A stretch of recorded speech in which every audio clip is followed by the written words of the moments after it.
Greetings. Richard Nikoley, freetheanimal.com. I thought I'd do a short video today on an experience I had yesterday, which kind of gave me pause. So I'm in this little restaurant I go to very often. I've put pictures on the blog, and it's great. It's a restaurant run by some Thai people. The husband and wife used to work in a fancy hotel in the restaurant, so they're kind of trained chefs, and they do only foreigner food, but at Thai prices. I mean, it's amazing. I get a chicken steak with mushroom sauce, a pork steak with green peppercorn sauce with a hint of rosemary so it binds. Either fries or mash. I trade off, but usually the mash.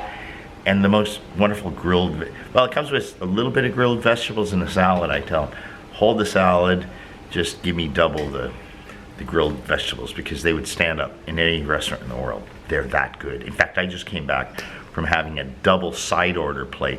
It's a whole plate filled with them for 40 baht, which is $1.10. And they're the best vegetables I've ever had. No, I've never been like a huge vegetable and steamed vegetables. Forget about it unless you have drawn butter to dip them into, right? These are great. Anyway, I don't want to divert too long, but I go there often, several times a week. That dish, it's $2.70. $2.70 for a good size chicken steak, good sized pork steak with the sauces, the mashed potatoes or fries, and the grilled vegetables. It's heaven. And the thing is, I don't go there for the cheap prices. I go there because the food is really good, really, really good. And other people say the same thing, including Thais. Thais go there too, who want Farang food, which Farang means foreigner. I always have to remember that I have to restate a lot of things for people who are just popping in. Anyway, so many people go there. There's one guy I know. His name's Jackie. He way back, because he's in his late 60s now. Way back, he played, I think, second base for the Philadelphia Phillies, and he's retired there. He eats lunch there every single day at this restaurant. He's a cool guy. I run into him all the time. So yesterday there's a guy in there that I'd never seen before, and he rides up in a cool motorbike. The same style as my Cafe Racer, but it's more of a dirt bike. I think it's a Suzuki. Anyway, he sits down, eats his food, never says a word. I think he had fish and chips. And at the end, I just looked over and I said, "It's a great place," or something like that. Great, really good food, great place, right? And he didn't answer. And I wondered, is he deaf or something? And then he turns to me and he's like, which I took to mean that he's mute, he can't talk. I said, "Oh, you can't talk." I said, "That's okay."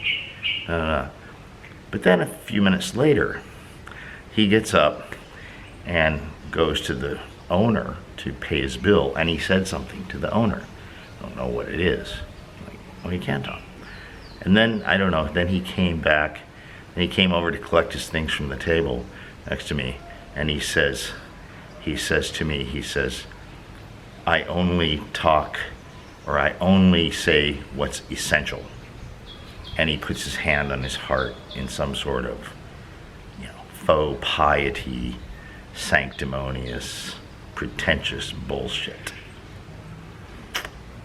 And I didn't make a deal of it, but what I might have said is something like, well, I guess common, social courtesy is not essential, right?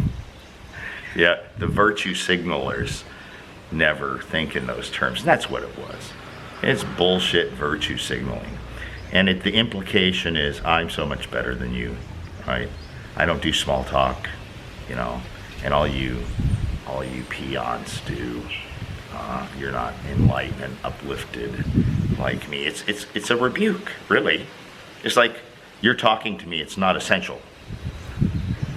Maybe it's not essential, but it's normal human behavior, right? But I didn't make a big deal of it, and nor should I have.